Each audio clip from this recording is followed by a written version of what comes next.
Imagine being invited somewhere not because you belong, but because someone wants to laugh at you. Naomi Carter had learned what it felt like to be invisible. She cooked for people who had nothing, served meals that were never posted online, never praised, never remembered. That was her life now, standing over industrial stoves in a Harlem community kitchen, feeding the forgotten, while the world outside pretended she didn't exist. So when a black envelope arrived with gold lettering and no explanation, her hands trembled not from excitement, but instinct. Because powerful people don't invite outsiders. They summon them.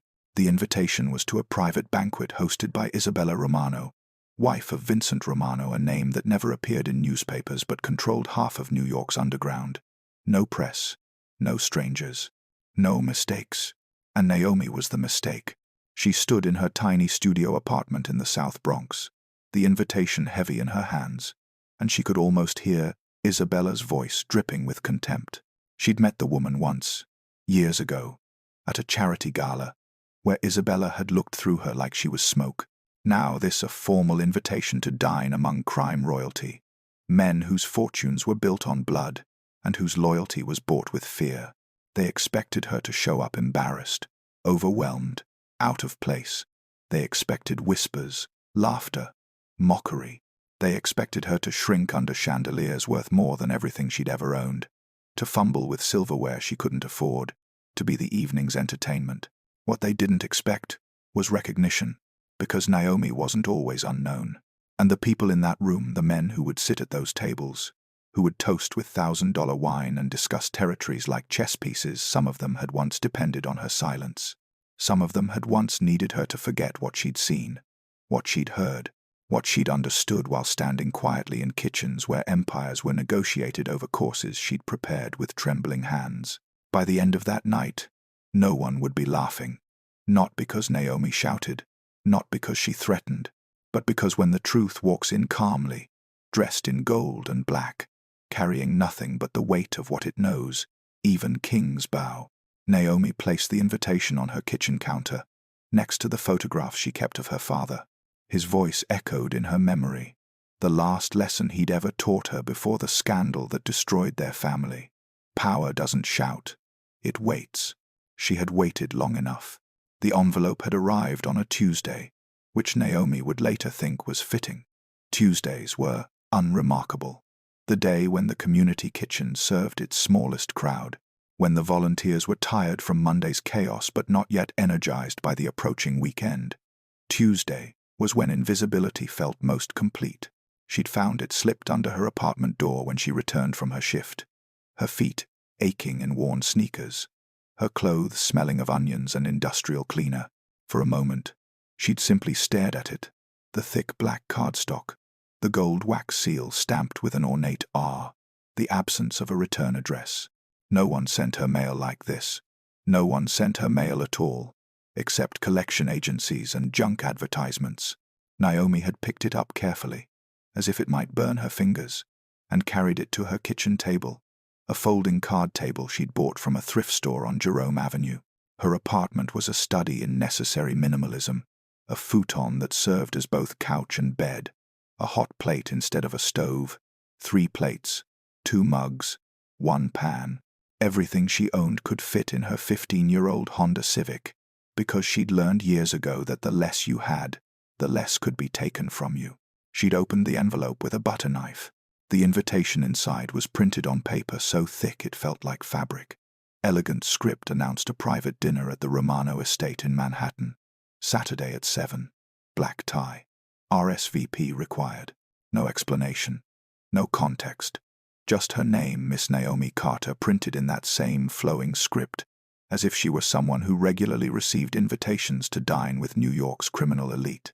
Her first instinct had been to laugh. Her second had been to burn it. Her third, the one that won, had been to remember. Because 3 days before that envelope arrived, Naomi had encountered Isabella Romano at a fundraising event for the community kitchen. The event had been held at a boutique hotel in Midtown, the kind of place where a glass of water cost $12 and the bathroom attendants expected tips. Naomi had gone reluctantly, wearing a dress she'd borrowed from another volunteer, because the kitchen's director had insisted they needed faces to thank the donors. Isabella had been there with 2 other women, all of them draped in designer labels and boredom. Naomi had been standing near the refreshment table, trying to be invisible in the way she'd perfected, when she'd overheard their conversation. "Look at her," Isabella had said, her voice carrying that particular tone of amusement that wealthy people used when discussing the poor. "That's the famous chef they keep talking about, the one who supposedly worked in Michelin restaurants." One of her companions had laughed. "Her? She looks like she shops at Target." "Oh, she does more than look like it." Isabella had taken a sip of champagne, her eyes finding Naomi across the room with predatory precision. "I heard she used to be somebody, had some little career in catering or something. Then she burned all her bridges and ended up here, ladling soup for homeless people. How the mighty have fallen. You should invite her to something," the 3rd woman had suggested, her voice dripping with mock sympathy. "Show her what real entertaining looks like. It would be educational." Isabella had smiled then, the kind of smile that made Naomi's stomach tighten with recognition. She'd seen that smile before, years ago, on the faces of people who thought cruelty was a sport. "That's not a terrible idea," Isabella had mused. "Vincent's hosting that banquet next month. All the families will be there. Can you imagine her face when she walks into a room full of actual power? It would be absolutely delicious."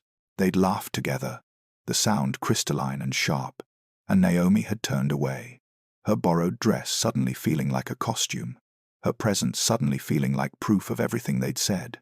Now, holding the invitation in her cramped apartment, Naomi understood.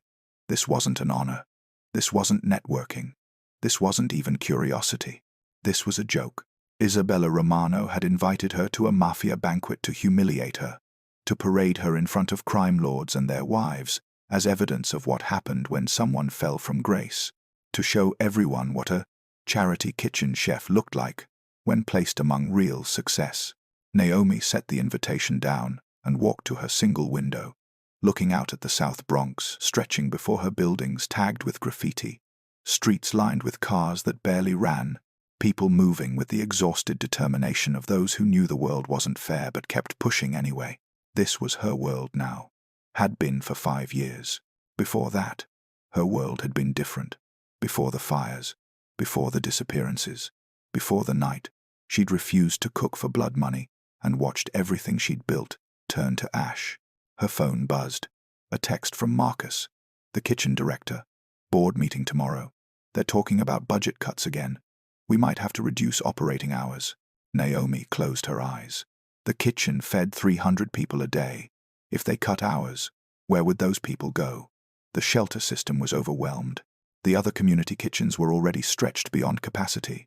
Winter was coming, and hungry people didn't care about budget constraints. She looked back at the invitation. Isabella Romano wanted a show. She wanted to prove that Naomi Carter was nothing, just another person who'd failed, who'd fallen, who deserved to be forgotten. But Naomi Carter wasn't nothing. And the men who would be in that room, the capos from Chicago, the enforcers from Brooklyn, the overseas partners from London and Sicily, some of them knew exactly who she was, or rather, who she had been. A choice crystallized in her mind, sharp and clear as broken glass. She could ignore the invitation, stay invisible, keep serving meals, and watching the people she cared about struggle, while Isabella Romano lived in a penthouse and used human beings as entertainment. Or she could accept. She could walk into that banquet with her head high, dressed in borrowed elegance, and remind certain people in that room that some secrets never die, that some debts can't be erased, that the woman they were laughing at had once held their lives in her hands. Naomi picked up her phone and composed a simple text to the RSVP number printed at the bottom of the invitation. Naomi Carter accepts with pleasure. She hit send before she could second-guess herself. Then she sat down at her folding table and began to plan. Not revenge. Revenge was loud, messy, unsatisfying. No. What Naomi planned was something quieter, something that would leave Isabella Romano wishing she'd never heard the name Naomi Carter. Because power didn't shout. It waited, and Naomi had waited long enough. The kitchen on 125th Street didn't look like much from the outside. Just another storefront, squeezed between a laundromat and a dollar store. its windows covered with faded posters advertising free meals and dignity for all. But inside, it was a universe of controlled chaos, where Naomi Carter moved like water, efficient and essential and largely unnoticed.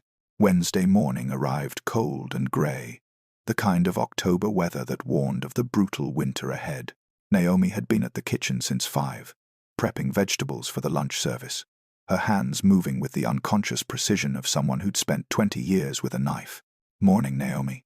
Marcus appeared in the doorway of the prep kitchen, coffee in hand, his face already showing the stress that came with running a non-profit on donations and hope. He was a good man.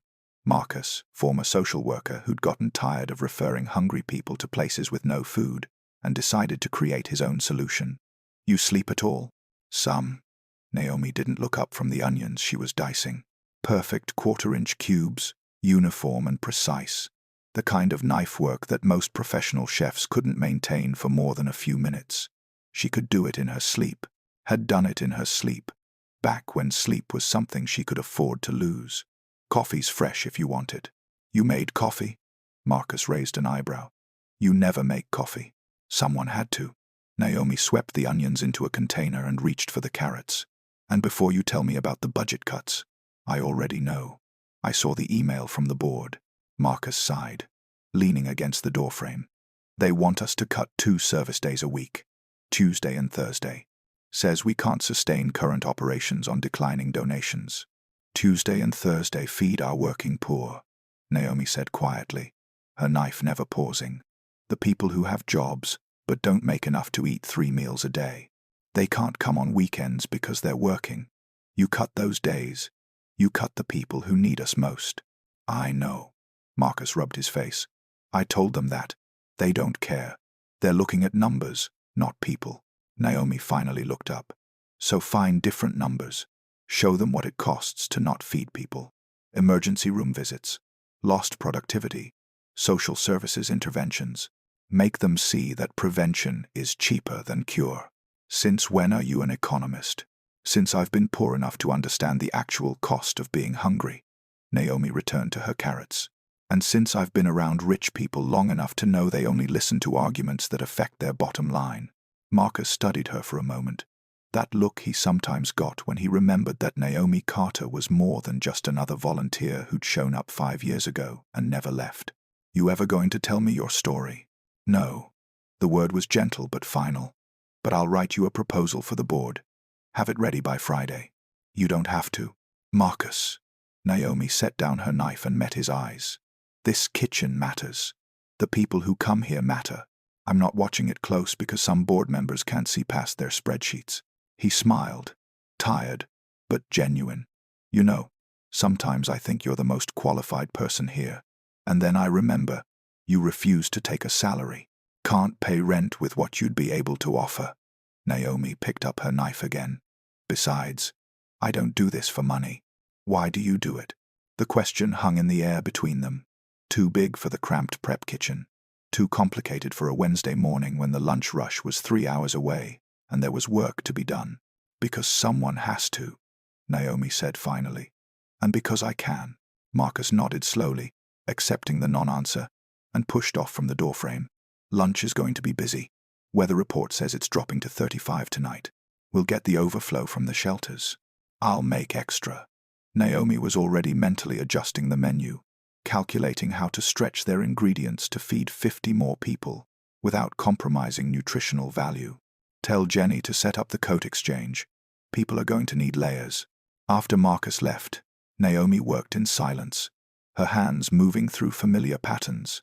Dice the vegetables, check the stock, season the beans.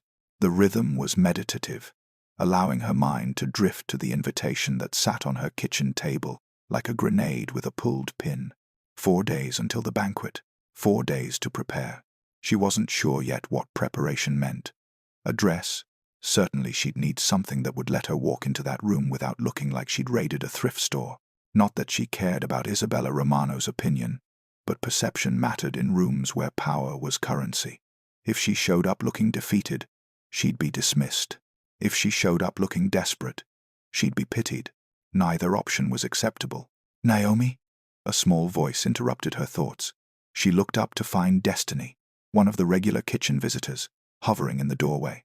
Destiny was 19, living in her car with her 2-year-old son, working 2 part-time jobs that barely covered gas money. "Is it okay if I use the bathroom? My son needs changing, and the gas station told me to leave." "Of course." Naomi gestured toward the back. "Take your time. There are diapers in the supply closet if you need them. Size 3, right?" Destiny's eyes welled up. "You remembered." "I remember." Naomi smiled. "Go ahead. And when you're done, there's breakfast if you want it." Made too much oatmeal. It was a lie. Naomi never made too much of anything. But Destiny needed to eat, and pride was easier to swallow when wrapped in coincidence. After Destiny disappeared into the bathroom, Naomi returned to her prep work, but her mind stayed on the girl, 19 years old with a toddler and no support system, working herself to exhaustion for poverty wages while people like Isabella Romano spent more on a single pair of shoes than Destiny made in a month. That was the world Naomi lived in now. Not the world of Manhattan penthouses and Mafia banquets, but the world of community kitchens and borrowed dignity.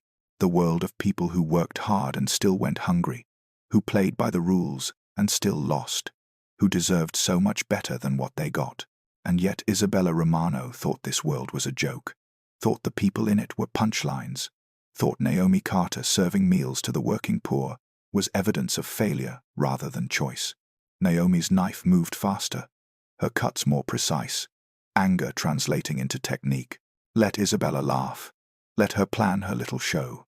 Let her gather her crime lord friends and their bored wives and prepare for an evening of entertainment at Naomi's expense. Because Isabella Romano had made a crucial mistake.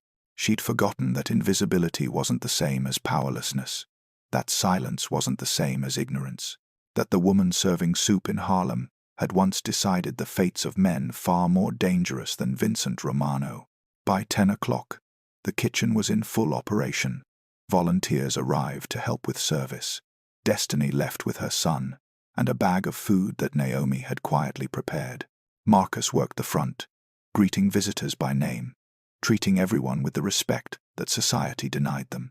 Naomi stayed in the back, cooking. It was where she felt most comfortable, most herself. In a kitchen, she wasn't poor or rich, successful or failed. She was simply skilled, a problem to solve, ingredients to transform, people to feed. This was power too, though people like Isabella Romano would never understand it. The power to take nothing and make it enough. The power to see someone hungry and do something about it. The power to treat human beings like they mattered, because they did. At noon, as the lunch line formed outside, Naomi stood at her station and watched the volunteers serve the food she'd prepared. 300 people today, maybe more, each one facing challenges she couldn't imagine, carrying burdens she couldn't lift. But for this moment, in this kitchen, they would eat something hot and nutritious. They would be seen. They would matter. Her phone buzzed. A number she didn't recognize. "Miss Carter, this is Dante Moretti. I heard you received an invitation to the Romano banquet. I wonder if we might speak before you attend. It would be mutually beneficial. Please call at your convenience." Naomi stared at the message for a long moment, her heart rate accelerating. Dante Moretti. She hadn't heard that name in 6 years, hadn't expected to ever hear it again. But of course he'd know about the invitation. Men like Dante made it their business to know everything, and if he was reaching out, it meant others knew, too. It meant the whispers had already started. It meant her past was waking up. Naomi deleted the message and pocketed her phone. Not yet. She wasn't ready to open that door yet. First, she needed to understand what she was walking into, who would be at that banquet, what they remembered, what they'd forgotten, what they feared. Naomi. Jenny, one of the regular volunteers, poked her head into the prep kitchen. "There's someone here asking for you. Says he's an old friend." "I don't have old friends." Naomi wiped her hands on her apron. "What's he look like?" "Expensive," Jenny grimaced. "The kind of expensive that makes me nervous. Suit probably costs more than my car." Naomi felt something cold settle in her stomach. "Tell him I'm busy." "Already tried. He said he'd wait." Of course he would. Naomi untied her apron and hung it carefully on its hook. Then she walked out of the prep kitchen, through the service area, and into the main dining room. He stood near the door. Impossible to miss 6 feet of tailored charcoal suit and polished shoes. Silver hair swept back from a face that had aged well despite the violent life it represented. Dante Moretti, looking exactly like what he was. Old money, old power, old sins, carefully hidden beneath new respectability. Their eyes met across the room, and Naomi saw the exact moment he registered who she'd become. Not the woman he'd known 6 years ago, but the woman standing before him now. Thinner, harder, dressed in jeans and a t-shirt that had seen better days. A woman who belonged in a community kitchen, serving food to forgotten people, but still unmistakably herself. Dante's expression didn't change, but something flickered in his eyes. Surprise, maybe, or recognition of a different kind, the kind that acknowledged transformation without judgment. "Miss Carter," he said, his voice carrying the same cultured precision she remembered. "Might we speak privately?" "We might not." Naomi crossed her arms. "I'm working. It's about the invitation. I assumed. Then you also assume why I'm here. To warn me off." Naomi met his gaze steadily. "To tell me that accepting Isabella Romano's invitation is a mistake. That I should stay in my lane, keep my head down, remember my place." Dante smiled slightly. "Actually, I came to offer my services. If you're going to attend that banquet, you'll need preparation, intelligence, support. Why would you help me?" "Because, Miss Carter, you once saved my life." Dante's smile faded. "And because Isabella Romano is a fool who doesn't understand the weapon she's just handed you." The kitchen had gone quiet. People were watching, though pretending not to. This was the kind of conversation that didn't happen in places like this. Expensive men in expensive suits didn't visit community kitchens to have private discussions with volunteer cooks. Naomi glanced at Marcus, who stood near the service window with barely concealed concern. She gave him a small nod, "It's okay," and then turned back to Dante. "You have 5 minutes," she said. "Back door, and you're making a donation to this kitchen before you leave." "Gladly." Dante gestured toward the exit. "After you." Naomi led him through the kitchen and out the back door, into the alley that smelled of garbage and exhaust. The October air was sharp, biting through her thin shirt, but she didn't shiver. Wouldn't give him that. "Speak," she said. Dante pulled an envelope from his inner pocket, not black this time, but manila, businesslike. "Guest list. Every person who'll be at the Romano banquet. I thought you might want to know who you're facing." Naomi didn't take it. "Why are you really here, Dante?" He studied her for a moment, and she saw him making calculations, weighing truths against advantages. "Because Isabella Romano has made enemies of her own, and she doesn't know it. Because her husband is tired of her embarrassing him. Because there are people in that room who remember you fondly and would be pleased to see you return to prominence." "I'm not interested in prominence." "No?" Dante glanced back at the kitchen. "Then what are you interested in, Miss Carter? Serving soup for the rest of your life? Pretending you're somehow absolved of your past by feeding the poor?" The words were calculated to wound, and they succeeded. Naomi felt anger flash through her, hot and sharp. "I'm interested," she said quietly, "in not being anyone's pawn. Not yours, not Isabella's, not the men who'll be sitting at those tables deciding which territories to fight over and which families to destroy."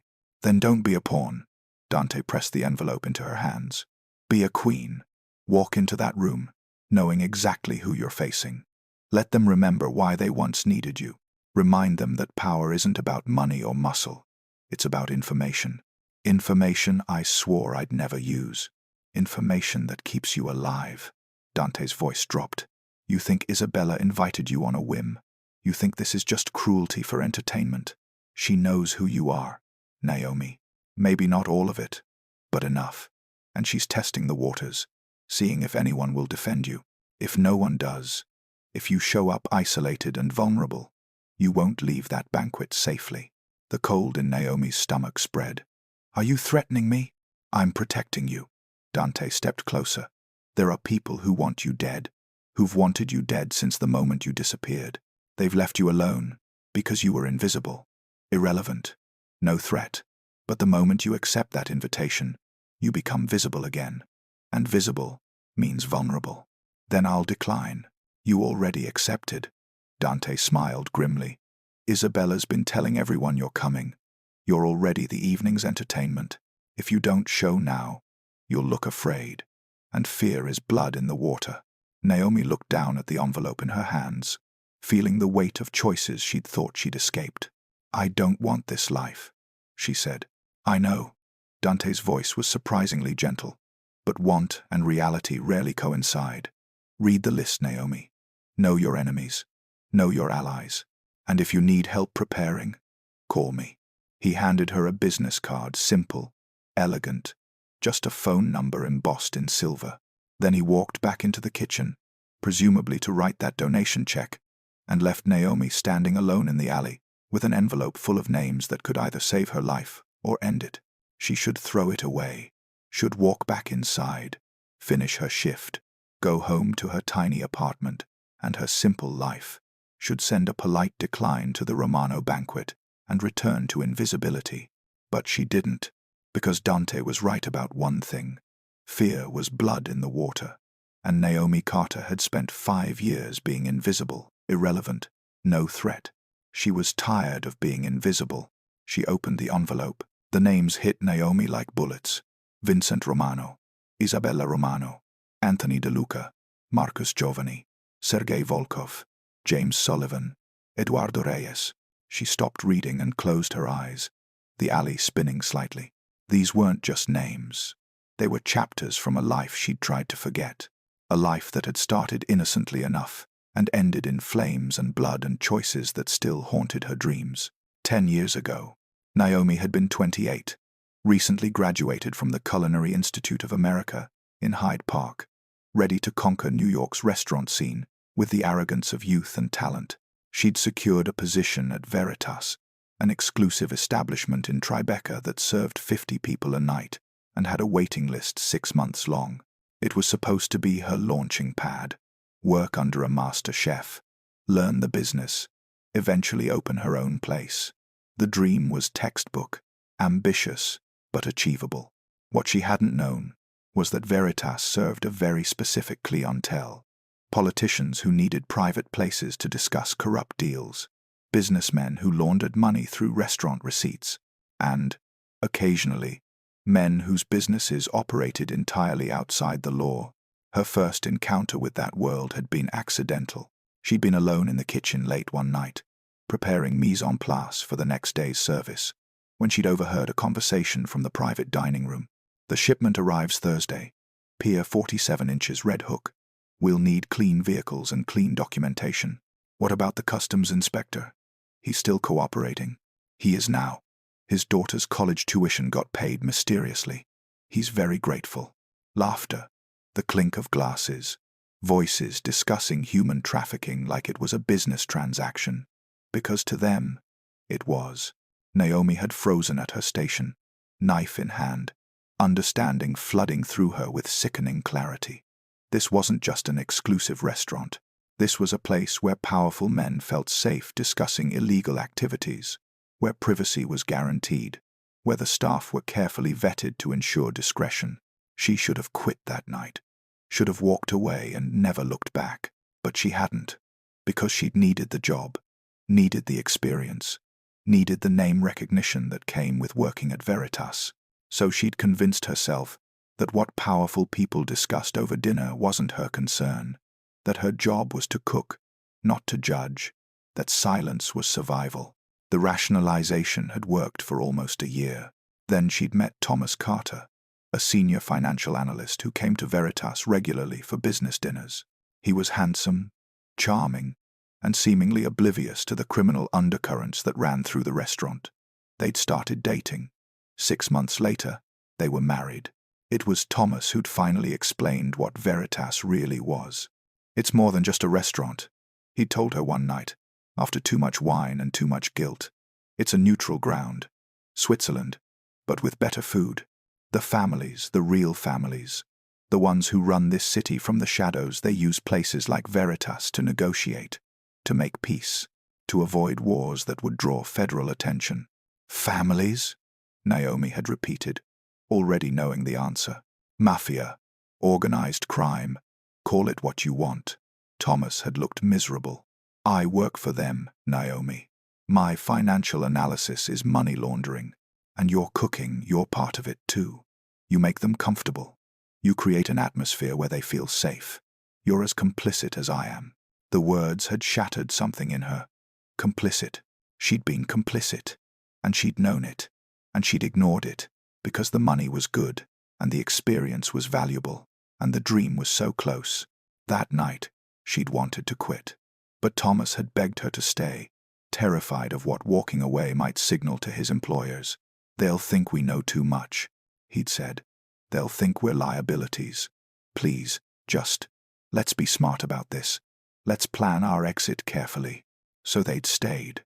And the deeper they got, the more they learned. The more dinners Naomi cooked, the more conversations she overheard, the more reports Thomas analyzed, the more crimes he documented. They'd kept notebooks, thinking maybe someday they could turn it all over to the FBI, secure immunity, start over. But then Dante Moretti had arrived. He'd been different from the others, quieter, more observant, genuinely interested in the food, rather than just using it as backdrop for business. He'd asked Naomi about her techniques, her training, her aspirations. Over several months, they'd developed something like friendship, or at least mutual respect, which made it all the more shocking when Naomi had overheard his associates planning his assassination.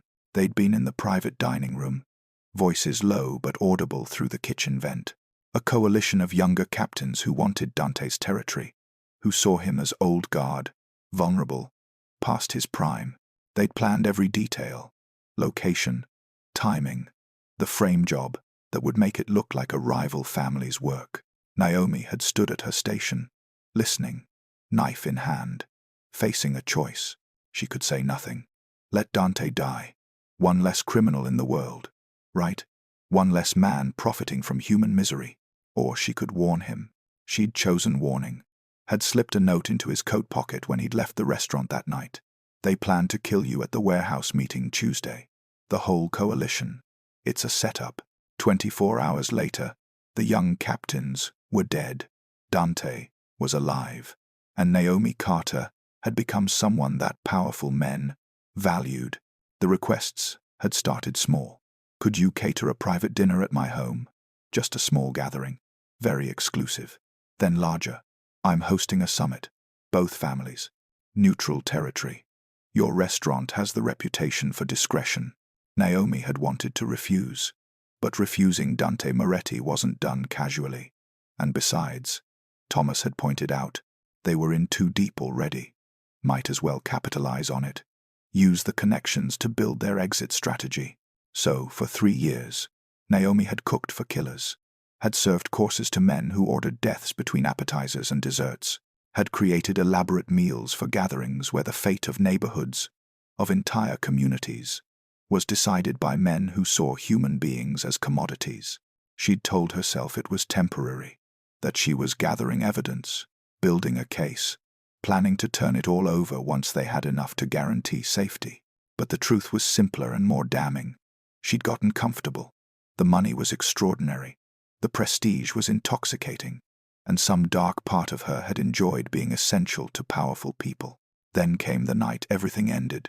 Sergio Matias, a trafficker from Miami, had requested a private dinner to negotiate a partnership with Vincent Romano. Young Vincent, not yet the feared boss he'd become, but already brutal enough to make headlines. The dinner was supposed to be routine food, conversation, handshake, deal done. But Naomi had overheard the real plan. Matias wasn't there to negotiate. He was there to kill Vincent, claim his territory, and absorb his operations. He had a gun hidden in his jacket. 2 more men waiting outside as backup. This time, the choice had been different. Vincent Romano wasn't like Dante. He wasn't reasonable or honorable or bound by any code. He was young and vicious, and treated human life like it was disposable. If Naomi warned him, he'd survive. If she stayed silent, he'd die. And maybe, she'd thought, his death would make the world slightly better, so she'd said nothing. She'd served course after course, watching Matthias reach for his jacket, watching Vincent laugh at some joke, completely unaware that he was moments from death. Then Thomas had walked in. Her husband, terrified and reckless, had burst into that private dining room and shouted a warning, had saved Vincent Romano's life and sealed his own fate in the same moment. The aftermath had been surgical and brutal. Matthias died in the restaurant.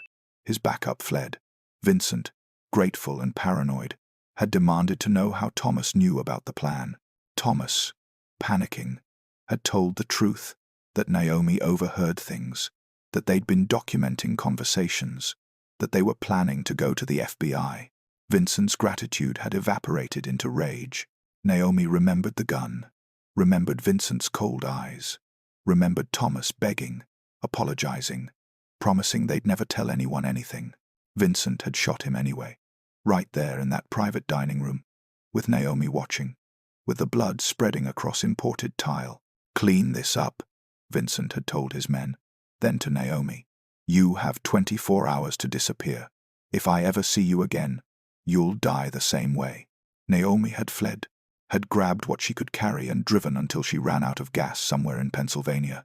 She'd stayed in a motel for 3 days, waiting for assassins who never came. Then she'd called the FBI. The agent she'd spoken to had been sympathetic but clear. Without Thomas's documentation, without concrete evidence, her testimony was worthless. She couldn't describe crimes with dates and participants. She'd signed a confidentiality agreement with Veritas. She had no proof, no leverage, no case. "Your best bet," the agent had said, "is to stay invisible. Change your name if you can. Move to a new city. Start over." But Naomi had kept her name. Some stubborn part of her refused to erase the woman she'd been, even if that woman had made terrible choices. Instead, she'd returned to New York, to the place where she'd lost everything, and she'd found work in the only place that would have her, a community kitchen in Harlem. For 5 years, she'd been invisible. She'd cooked for people who had nothing, served meals that saved lives in quieter ways than warning gangsters about assassination plots. She'd tried to convince herself that this was redemption, that feeding the hungry somehow balanced cooking for killers. But redemption was complicated, and the past, she was learning, never really stayed buried. Present day, Naomi opened her eyes and looked down at the guest list in her hands. Every name represented a choice she'd made, a conversation she'd overheard, a secret she'd kept. Vincent Romano, now one of New York's most feared bosses, would be there. So would Dante Moretti, the man she'd saved. So would a dozen others whose lives she'd affected, whether they knew it or not. And Isabella Romano, the woman who'd invited her as a joke, had no idea that she'd just given Naomi Carter the opportunity to walk into a room full of people who either owed her or feared her. Naomi folded the guest list carefully and tucked it into her pocket. Then she walked back into the kitchen, where lunch service was in full swing, where hungry people waited for food she would prepare with hands that had once served much more dangerous men. Marcus looked up as she entered. "Everything okay?" "Define okay," Naomi said. Then, seeing his concern, she softened. "I'm fine. Just an old acquaintance. Nothing to worry about." It was a lie, but a kind one, because worry was useless. What Naomi needed now was preparation, research, strategy. She needed to understand exactly what she was walking into, and more importantly, what she was walking out of. The banquet was in 3 days. She had work to do. Naomi spent Thursday researching, not in libraries or online databases, but through memory systematic, careful reconstruction of everything she'd learned during those 3 years cooking for criminals. She sat in her apartment with a notebook, writing names and connections, mapping relationships and grudges, building a picture of the current power structure based on what she'd known 6 years ago. Some things would have changed. People died, alliances shifted, territories were won and lost. But the fundamental architecture of organized crime was consistent. The same families controlled the same industries. The same old grudges motivated new violence. By Thursday evening, she had a working theory of what Isabella Romano wanted. It wasn't just cruelty, though Isabella certainly enjoyed that. No, there was strategy here. Isabella wanted to humiliate someone publicly. Yes, but more specifically, she wanted to demonstrate her dominance over someone from Vincent's past. Someone who, if the Whisper Network had reached her, might have information that could threaten her position. Better to destroy such a person socially, to turn them into a joke, than to risk them being taken seriously. It was actually clever, in a vicious sort of way, which meant Isabella was smarter than Naomi had initially assumed, and therefore more dangerous. Friday morning, Naomi called the number on Dante's card. He answered on the second ring. "Miss Carter, I hoped you'd call. I need a dress," Naomi said without preamble. "Something that will read as expensive without being vulgar. And I need shoes that I can actually walk in, not the torture devices that pass for fashion." "Understood. I'll send someone to you this afternoon." "Anything else?" Naomi hesitated. What she needed most was confidence, but that couldn't be purchased. "Information. You said people in that room remember me fondly." "Who? Off the top of my head?" Dante paused, and Naomi heard papers shuffling. "Anthony DeLuca still speaks of the dinner where you saved his life by identifying allergens before they killed him.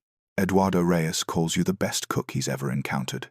Sergei Volkov, well, Sergei doesn't speak fondly of anyone, but he respects skill, and yours impressed him. What about Vincent?" Silence stretched between them. "Vincent remembers you," Dante said finally. "How he remembers you is complicated. Because I watched his men kill my husband. Because you watched him kill your husband." Dante's correction was pointed. "Vincent pulled the trigger, Naomi, and he knows you know it, which makes you either a witness to be eliminated or someone who understands the cost of silence. He hasn't decided which. Comforting. Truth usually isn't." Dante's voice softened slightly. "But here's another truth. Vincent is also pragmatic. If you walk into that room and demonstrate value, if you remind him and everyone else that you possess information about all of them, he'll see you as more useful, alive, than dead. So I should threaten them? God, no. Threats are crude. What you should do is exist. Let them remember why they once needed you. Let them imagine what you might know. Power isn't about what you say, Naomi. It's about what you don't have to." After the call ended, Naomi sat with those words, turning them over in her mind. What you don't have to say. She'd spent 5 years saying nothing, being nothing, letting the world forget she existed. And it had protected her, yes, but it had also erased her, made her less than she was, less than she'd been. Maybe it was time to be remembered. The dress arrived at 3 o'clock, delivered by a woman who introduced herself simply as Vera, and looked like she'd stepped out of a fashion magazine. She carried 3 garment bags and a case that presumably held shoes. "Mr. Moretti said you needed options," Vera explained, laying everything out on Naomi's futon, with the care usually reserved for artifacts. "I brought 3 dresses, each a different approach. Try them all. See what feels right." The first was elegant but understated black silk with minimal embellishment, the kind of dress that whispered wealth rather than shouting it. Naomi tried it on and immediately felt like she was wearing a costume. It was beautiful, but it wasn't her. The second was bolder, deep emerald green with architectural lines that commanded attention. Naomi liked it better, but something still felt wrong. This dress was for someone who wanted to dominate the room, and that wasn't Naomi's goal. The third dress made her stop breathing. It was gold and black, a black sheath with a dramatic gold cape that wrapped across the shoulders and draped down the back. Elegant but not ostentatious, strong but not aggressive. A dress that said, "I belong here, and I don't need to prove it." Naomi slipped it on and looked at herself in her tiny bathroom mirror, seeing only fragments, the drape of fabric, the gleam of gold, the line of her shoulders. "I'll need a better mirror," she said. Vera smiled. "I thought you might. Follow me." They went down to Vera's car, a sleek black sedan that probably cost more than Naomi had earned in the past 5 years, where Vera produced a full-length mirror from the trunk. Naomi stood on the sidewalk in the South Bronx, wearing a dress that cost more than 3 months' rent, looking at herself in a mirror held by a stranger. The woman looking back was someone she barely recognized. Not the charity kitchen volunteer, not the invisible woman serving soup, someone who looked like she could walk into a room full of criminals and make them remember her name. "This one," Naomi said. "I concur." Vera tilted her head, studying Naomi with professional assessment. "You'll need jewelry. Nothing too elaborate. The dress is statement enough. Simple diamond studs, perhaps, and a bracelet. And your hair should be up. Sophisticated, but not severe. I don't own diamonds." "You will." Vera made a note on her phone. "Mr. Moretti anticipated this. Consider them alone. I don't want." "Miss Carter." Vera looked up, her expression kind but firm. "This isn't charity. This is investment. Mr. Moretti believes in you. Let him help." Naomi wanted to argue, wanted to insist she didn't need help, didn't want to owe favors, could handle this alone. But that was pride talking, and pride was a luxury she couldn't afford. "Fine," she said. "But I'm returning everything after the banquet." "Of course." Vera's smile suggested she didn't believe that for a second. "Now, let's discuss shoes."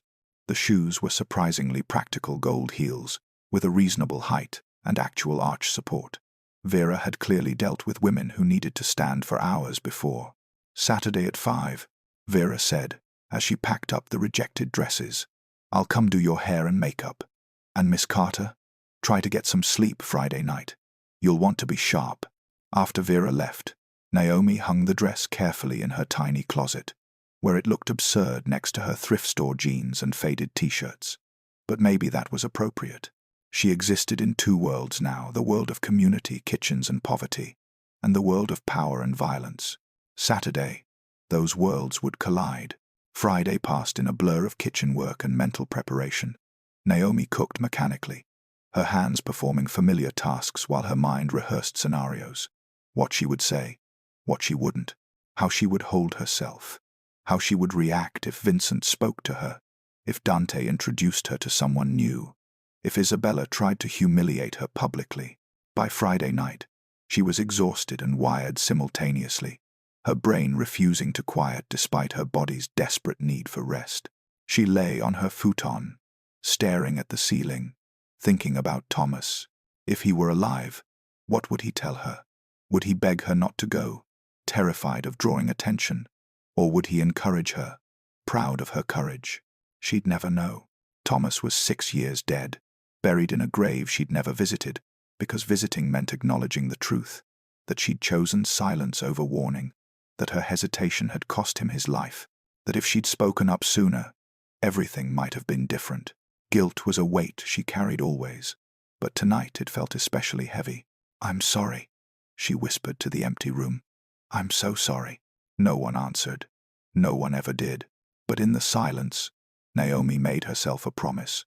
Whatever happened tomorrow, whatever she said or didn't say, she wouldn't be silent out of fear. If she chose silence, it would be strategic. If she chose speech, it would be meaningful. Never again would she let fear make her mute. Saturday dawned grey and cold, the kind of day that felt like winter, arriving ahead of schedule. Naomi worked her morning shift at the kitchen, grateful for the distraction. Marcus noticed she was quiet but didn't press, just offered her a coffee and a sympathetic nod. "Whatever you're dealing with," he said, "I hope it works out." "Me too," Naomi replied. At 4 o'clock, she left the kitchen and returned to her apartment, where Vera was already waiting with a case of makeup and styling tools that looked more advanced than medical equipment. "Ready?" Vera asked. Naomi thought about the question. Ready to face the people who'd destroyed her life. Ready to walk into a room full of criminals and remind them she existed. Ready to stop being invisible. "No," she said honestly, "but let's do it anyway." Vera smiled and began to work. Is less than break time equals 85 seconds. Is greater than is less than break time equals 85 seconds. Is greater than is less than break time equals 85 seconds. Is greater than is less than break time equals 85 seconds. Is greater than timing. The Romano estate wasn't in Manhattan proper, but rather nestled in the Upper East Side's most exclusive corridor, a limestone mansion that took up half a block and was worth more than small countries. Naomi arrived at 6:45, deliberately early, driving her battered Honda, because arriving in Vera's sedan would have been too obvious a declaration of outside support. A valet looked at her car with barely concealed disdain, then saw Naomi step out in gold and black, and his expression shifted to confusion. People who drove 15-year-old Hondas didn't wear dresses like that. "Ma'am," he said uncertainly, taking her keys. "Don't scratch it," Naomi replied with perfect seriousness. "It's all I have." She walked up the marble steps, her gold heels clicking with each stride, and tried not to think about how many people Vincent Romano had killed to afford this house. The front door opened before she reached it. Staff, of course, trained to anticipate arrivals. "Miss Carter," a butler intoned. "Welcome. May I take your coat?" "I'm not wearing one." The October cold had been biting, but Naomi had chosen discomfort over checking a coat. She wanted to be ready to leave at any moment. The butler's expression flickered surprise, maybe appreciation, and then settled back into professional neutrality. "Of course. The reception is in the main salon. This way, please." Naomi followed him through hallways lined with art that belonged in museums, past rooms decorated with the kind of casual wealth that came from multiple generations of stealing from the poor. The house was beautiful and obscene simultaneously, every surface gleaming with money that had been taken, extorted, or killed for. The main salon was enormous, cathedral ceilings, crystal chandeliers, walls covered in silk fabric that probably cost more per yard than Naomi earned in a month. About 40 people had already arrived, standing in clusters with champagne glasses, their conversations creating a low hum of wealth and power. Naomi paused in the doorway, letting herself be seen, letting them notice her, and notice they did. Conversations faltered, heads turned. She watched recognition ripple through the room in waves, some people seeing her and clearly not knowing who she was, others seeing her and immediately understanding exactly who she was. Dante Moretti stood near the fireplace with 2 other men. He met her eyes across the room and raised his champagne glass in subtle salute. No smile, no acknowledgement beyond that small gesture, but it was enough. He was telling everyone watching, "I know her. She matters." Isabella Romano stood near the center of the room, surrounded by a clutch of women dripping with diamonds and boredom. She saw Naomi and went completely still, her champagne glass frozen halfway to her lips. This wasn't the reaction she'd expected. She'd expected Naomi to show up, looking shabby, embarrassed, overwhelmed. Instead, Naomi stood in the doorway wearing confidence like armor, looking like she'd been invited because she belonged, not because she was a joke. Isabella's expression shifted through several emotions: surprise, confusion, then calculation. She was revising her plan in real time, trying to figure out how to salvage her intended humiliation. Naomi didn't give her time to adjust.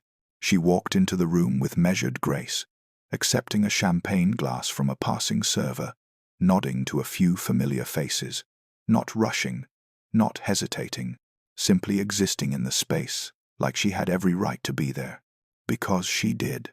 "Naomi Carter." The voice came from her left. Eduardo Reyes, older now but still carrying himself with the careful dignity of someone who'd survived 5 decades in a violent business. "I heard rumors you were attending, but I didn't believe them. It's been too long." "Mr. Reyes." Naomi extended her hand, and he took it with genuine warmth. "I hope you've been well." "Well enough. Though I've never found another chef who could properly make mole poblano. That dinner you prepared for my daughter's wedding, I still think about it." He smiled. "Are you cooking again?" "Every day," Naomi said, "though perhaps not the same clientele." "Shame. The world is less interesting without your food in it." Eduardo gestured to the man beside him. "This is my nephew, Marcus. Marcus, this is the woman I was telling you about. The one who understands that cooking is an art, not just a profession." They made small talk for a few minutes, careful, polite conversation that meant everything and nothing, but it served its purpose. Other people saw Eduardo speaking with her, saw his respect, saw her being treated as someone of value. Slowly, Others approached. Anthony DeLuca, remembering the dinner where she'd identified his severe shellfish allergy before it killed him. Sergei Volkov, offering a curt nod that was practically effusive by his standards. A woman named Maria who'd once hired Naomi for a family gathering and still raved about the results. Each interaction was a small declaration. Naomi Carter wasn't a joke. She was someone these powerful people remembered, respected, valued. Isabella Romano watched from across the room, her expression growing darker with each conversation. This wasn't how tonight was supposed to go. Naomi was supposed to be isolated, humiliated, reminded of her poverty and irrelevance. Instead, she was holding court, being welcomed back into a world Isabella thought she controlled. At 7:15, a gong sounded actual gong, because subtlety wasn't a Romano family value, and the butler announced that dinner would be served. The dining room was even more impressive than the salon, a table that could seat 50 people, set with china and crystal and silverware that gleamed under more chandeliers. Place cards indicated assigned seating. Of course, Isabella would control who sat where. Naomi found her name at the far end of the table, next to a Chicago capo she didn't recognize, and across from an empty chair, the seat of minimal importance, maximum isolation. Isabella's last attempt to diminish her. Naomi sat without comment, arranging her dress carefully, and waited. People filled in around her. The Chicago capo, James Sullivan, according to his place card, gave her a friendly nod. Jim Sullivan, don't think we've met. Naomi Carter, and no, we haven't. You're causing quite a stir. Jim's smile was knowing. Isabella's been telling everyone about the charity kitchen chef she invited. Painted a very different picture than the woman who just walked in here like she owns the place. I don't own anything, Naomi said calmly. But I don't need to. No? Jim leaned back, studying her. What do you need, Miss Carter? It was a loaded question, the kind that probed for weakness or ambition. Naomi considered her answer carefully. I need, she said finally, for people to stop mistaking invisibility for powerlessness. Jim's eyebrows rose. Well, that's honest. I've found that honesty is usually the best policy. Naomi picked up her water glass. Especially in rooms like this, where everyone is lying about everything. Jim laughed, genuine, surprised laughter that drew attention from nearby guests. I like you, Miss Carter. Remind me to give you my card before I leave. The last guests took their seats. Vincent Romano entered from a side door, Isabella on his arm, and the room fell silent. He looked older than Naomi remembered, harder, more worn, the kind of aging that came from carrying violence like a second skin. But his eyes were the same, cold, calculating, capable of brutality without hesitation. Those eyes found Naomi across the table, and she watched him register her presence. Recognition, surprise, then something more complex, anger, maybe, or fear, or both wound together into a knot he didn't know how to untangle. Their gazes held for 3 seconds that felt like hours. Then Vincent smiled, shark-like, dangerous, and took his seat at the head of the table. Welcome, he said, his voice carrying easily through the large room. To friends, family, and honored guests. Tonight, we celebrate partnership, prosperity, and the bonds that keep our world strong. Pretty words for ugly business, but everyone applauded politely, because that's what you did when a man like Vincent Romano gave a speech. Dinner began, and Naomi Carter, sitting at the far end of the table in gold and black, prepared to remind these people exactly who she was. The first course arrived on china so delicate it seemed to glow, a butternut squash soup with sage oil and candied pecans. Naomi tasted it automatically, her professional instincts analyzing technique, seasoning, presentation. Good, but not exceptional. The chef had prioritized appearance over depth of flavor, which told her everything about the Romano household's values. Around the table, conversation flowed like expensive wine, easy, practiced, full of carefully chosen words that meant something other than what they said. These were people who'd spent lifetimes speaking in code, discussing violence in metaphor, negotiating death over dinner. Naomi had forgotten what this felt like, the weight of unspoken threats, The constant calculation of every word, every gesture, every glance. It was exhausting and exhilarating simultaneously, like walking a tightrope while pretending you couldn't fall. "So, Miss Carter," Jim Sullivan said beside her, his tone casual but his attention focused. "Isabella mentioned you work in a community kitchen now. That must be quite a change from your previous career." The question was neutral on its surface, but its purpose was clear. Establish what she was now, not what she'd been. Diminish her. Naomi took a sip of wine, excellent Bordeaux, probably older than most of the servers, and set her glass down precisely. "It's different, certainly, but feeding people is feeding people, regardless of their income bracket." "True," Jim smiled, "though I imagine the tips are better in your previous establishments. The gratitude is better in the current one." Naomi met his eyes. "People who are truly hungry don't forget the person who feeds them." Across the table, a woman in diamonds laughed. "How charmingly noble. Do you also volunteer at animal shelters and read to blind children?" The comment was designed to mock, to make Naomi seem naive. But before she could respond, a voice cut through the conversation with unexpected authority. "Maria, don't be tedious." Dante Moretti, seated several places down, spoke without looking up from his plate. "Miss Carter's work is admirable, precisely because it lacks the self-congratulatory performance that usually accompanies charity." The rebuke was gentle but unmistakable. Maria flushed and returned to her soup. Jim gave Naomi a sideways glance that conveyed respect. Dante defending her publicly was a statement, and everyone at this table understood the language of statements. The second course arrived, seared scallops with a citrus beurre blanc. Better execution than the soup, but still missing the final layer of complexity that separated good cooking from extraordinary cooking. Naomi found herself mentally adjusting the recipe, adding depth, before catching herself. This wasn't her kitchen. These weren't her guests. She was here to survive, not to critique. "I heard an interesting story recently," Eduardo Reyes said from his position, nearer the head of the table. His voice carried, and conversations quieted to listen. "About a young chef who once saved Dante Moretti's life with a note in a coat pocket. Does anyone else remember that?" The room went very still.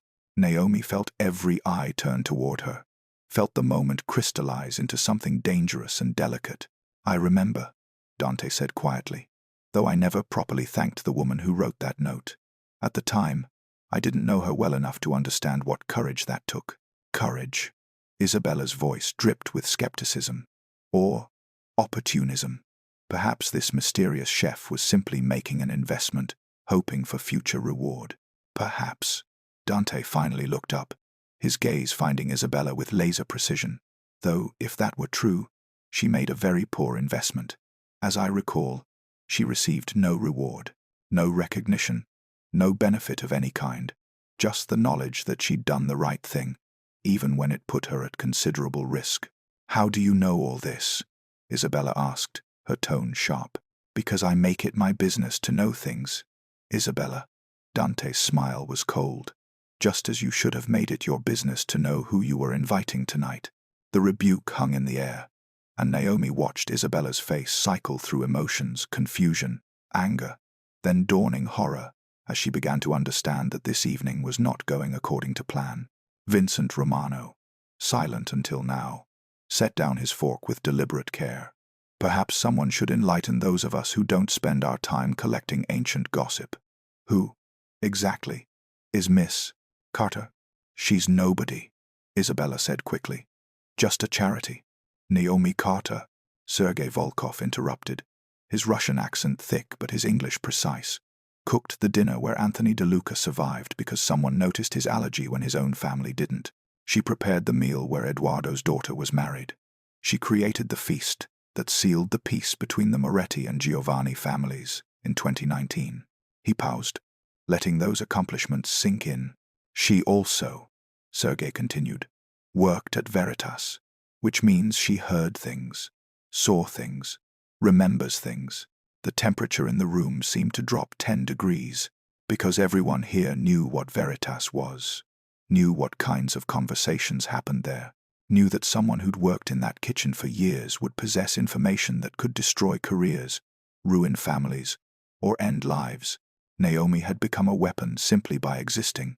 Ancient history, Isabella said, but her voice wavered. Whatever Miss Carter might have heard years ago is hardly relevant now, isn't it? Anthony DeLuca leaned forward, his expression thoughtful. I seem to recall that several deals negotiated at Veritas are still in effect. Several partnerships begun there still function. Several secrets discussed there still carry consequences if revealed. He looked at Naomi with something like amusement. Tell me, Miss Carter, do you have a good memory? The question was a trap, but also an opportunity. Claim too much knowledge, and she'd be seen as a threat. Claim too little, and she'd be dismissed. Naomi chose her words carefully. I remember enough to know that discretion is valuable, and that the people who earned my discretion still have it. Earned, Vincent repeated, speaking for the first time since the conversation shifted. Interesting word choice. Implies that discretion can be lost if not properly maintained.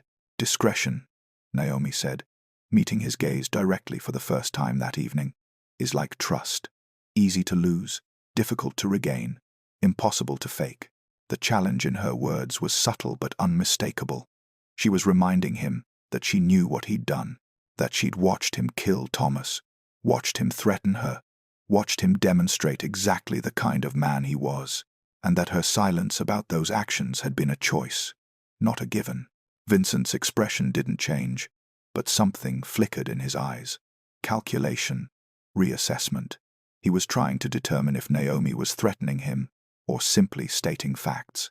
Well, Jim Sullivan said, into the tense silence, this is considerably more interesting than I expected when Isabella invited me tonight. A few people laughed, breaking the tension slightly, but the damage was done. The entire room now understood that Naomi Carter wasn't entertainment.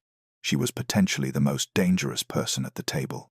The rest of the meal proceeded with a strange energy. People who'd been ignoring Naomi now engaged her in careful conversation, probing her knowledge, assessing her intentions. She deflected most questions with polite vagueness, confirming nothing but denying nothing. It was exhausting. Each word had to be weighed, each response calibrated.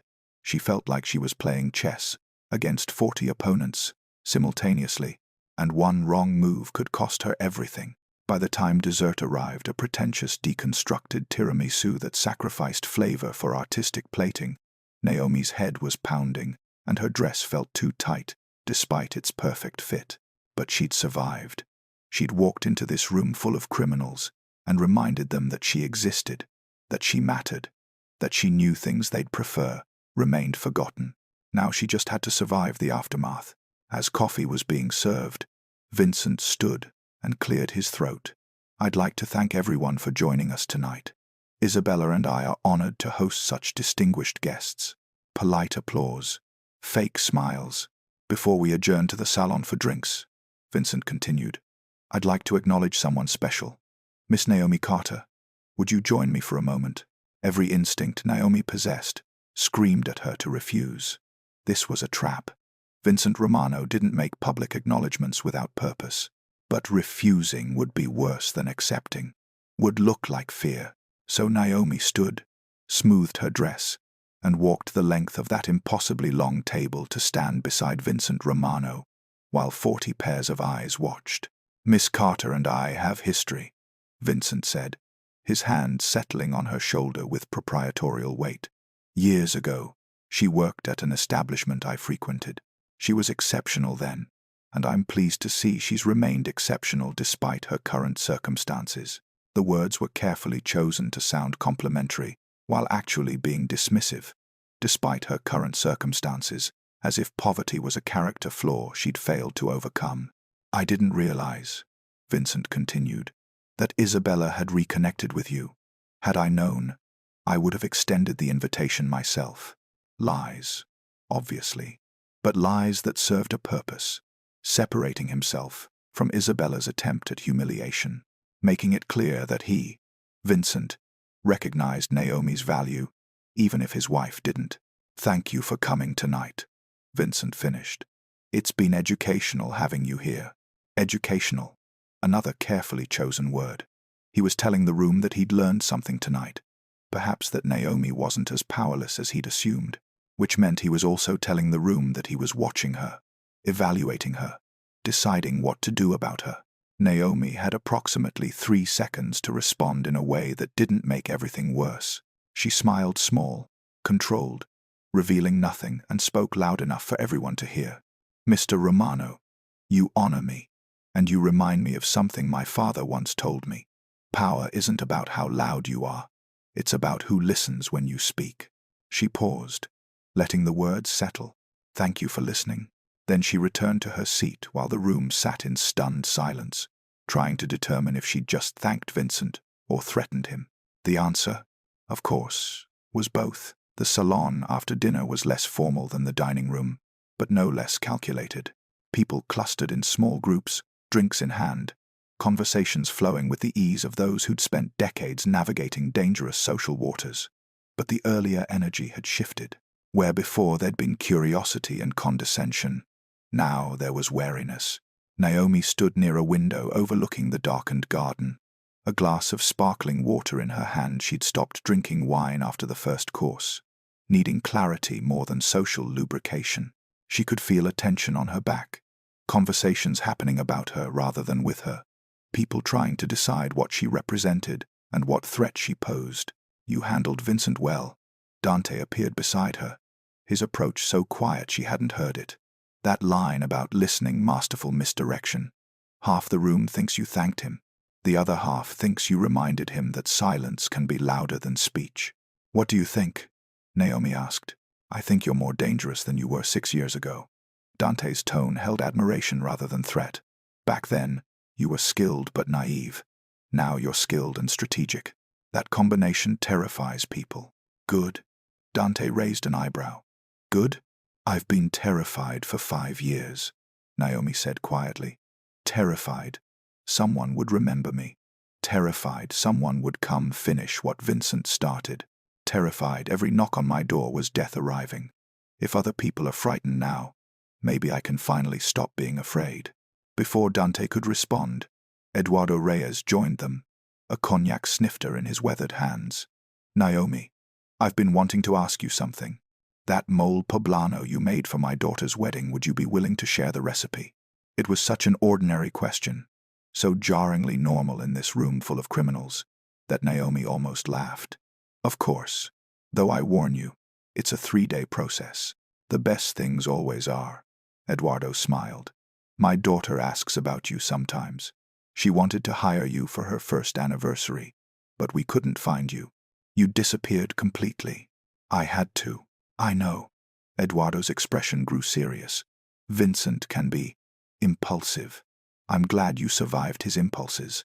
The words were a gift acknowledgement that what had happened to Thomas wasn't justice or business, but violence, born from Vincent's inability to control his rage. Coming from Eduardo, who'd been in this life for 50 years, it carried weight. "Thank you," Naomi said. "Don't thank me yet." Eduardo glanced around, then lowered his voice. "Isabella is over there planning her counterattack.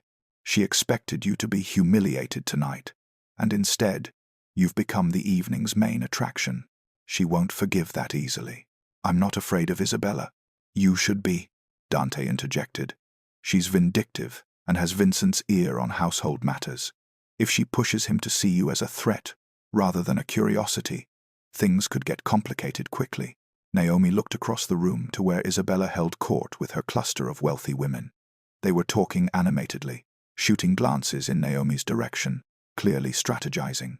Isabella's face was flushed with anger and wine, her movements sharp with barely controlled fury. As if sensing Naomi's attention, Isabella's gaze snapped up and locked onto her. For a moment, they simply stared at each other across the crowded salon. Two women from completely different worlds, connected by contempt and circumstance. Then Isabella smiled, bright, false, predatory, and started walking toward them. "Brace yourself," Dante murmured. Isabella arrived, trailing perfume expensive enough to feed Naomi's kitchen for a month. Up close, the wine flush on her cheeks was more pronounced, her words slightly too loud. "Naomi, we haven't had a chance to chat properly. I'm so glad you could make it tonight. Thank you for the invitation, Naomi replied with perfect politeness. Of course, though I have to confess, I'm a bit confused. Isabella's smile sharpened. When I invited you, I understood you were working in a community kitchen in Harlem. Quite the noble pursuit. Yet tonight you're dressed like— She gestured vaguely at Naomi's outfit. Well, like someone who can afford Valentino. The implication was clear. Where did you get the money for that dress? Who's backing you? It's borrowed, Naomi said simply. I don't own anything this expensive, but I thought, for an evening with people of your caliber, I should make an effort. How thoughtful. Isabella took a large sip of champagne. And brave, really, to come here tonight. I imagine it must be overwhelming, being around such successful people after spending so much time with the less fortunate. The condescension dripped like acid. But before Naomi could respond, a new voice joined the conversation. Isabella, darling, what an odd thing to say. Maria Giovanni, the woman in diamonds who'd mocked Naomi earlier, appeared with a champagne glass and a smile that didn't reach her eyes, implying that one's worth is measured by wealth rather than character. How very American of you. Isabella's face flushed darker. Maria had just insulted her twice, once by defending Naomi, once by calling her gauche. In this crowd, gauche was worse than immoral. I merely meant— We all know what you meant, Anthony DeLuca said, joining the rapidly forming circle. You invited Miss Carter, expecting to humiliate her. Instead, she's reminded us all that true class has nothing to do with money. That must be very disappointing for you. The circle was growing now. Eduardo, Sergei, Jim Sullivan, even a few people Naomi didn't know, all of them gathering around her, facing Isabella, creating a physical statement of allegiance. They were choosing sides, and they weren't choosing Isabella's. Naomi watched it happen with a mixture of astonishment and calculation. These were criminals, yes, but they were also people who valued loyalty, respected strength, and despised those who punched down for sport. Isabella had violated their code not by being cruel, but by being cruel stupidly. She'd attacked someone without understanding who that someone was, without doing proper research, without recognizing that Naomi Carter had connections and history that predated Isabella's arrival in this world. It was amateur hour, and these professionals were embarrassed on Isabella's behalf. I think, Dante said into the heavy silence, that we've all enjoyed Miss Carter's company tonight. She's reminded us of values we sometimes forget. Discretion, loyalty, dignity. Perhaps we should toast to that. He raised his glass. Around the circle, others did the same. To Naomi Carter, Dante said. Who proves that true power whispers? To Naomi, the circle chorused. Glasses rising. Isabella stood frozen, champagne glass halfway to her lips, understanding finally dawning on her face. This wasn't just social embarrassment. This was public rejection. Every person in this circle was telling the room, telling Vincent that they sided with Naomi over his wife. That Naomi Carter had value, had power, had their respect, and Isabella Romano did not. Naomi accepted the toast with a small nod, trying to maintain composure despite the churning in her stomach. This was more than she'd hoped for, more than she'd planned for. These people weren't just acknowledging her, they were protecting her. The question was, why? The answer came from an unexpected source. Vincent Romano, who'd been watching from across the room, set down his drink and walked toward them with the deliberate gait of someone making a decision. The circle parted for him automatically. Years of hierarchical instinct creating space. Vincent stopped directly in front of Naomi, close enough that she could smell his cologne, something woody and expensive and aggressive. Up close, his eyes were even colder than she remembered, like looking into frozen lakes that promised drowning. Miss Carter, he said quietly, it seems my wife underestimated you. People often do, Naomi replied, matching his volume. Yes. Vincent glanced at Isabella, his expression unreadable. That was an error, one that won't be repeated. I'd like to apologize on her behalf. The words were correct, but the tone carried a warning. Vincent wasn't apologizing because he felt bad, he was apologizing because Isabella's mistake had created a situation he now had to manage. And he was telling Naomi, in front of everyone, that he recognized she was a problem.